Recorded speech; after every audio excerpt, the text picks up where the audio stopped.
કેમ મોટા ધોતીમાં? અરે શું તને યાર વાત કરવો હવે યાર થઈ ગયું એવું ગયું છે.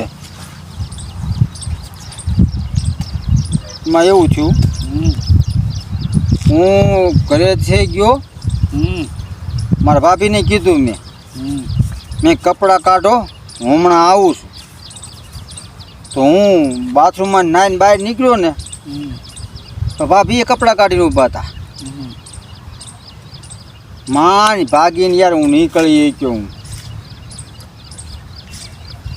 તો તું હવે કામ કરીને જાને મારા કપડાં લઈ દે ને. મેં મારા ભાભીને કીધું તું કબાટમાંથી કપડાં કાઢી દે. એના કપડાં કાઢીને ઊભા રહી ગયા. હું નહીં જાઉં ને આ કપડાં લેવા. જાણે હું હવાનો યાર ધોળીમાં આટા મારું જાને ભાઈ. હું નહીં જાઉં.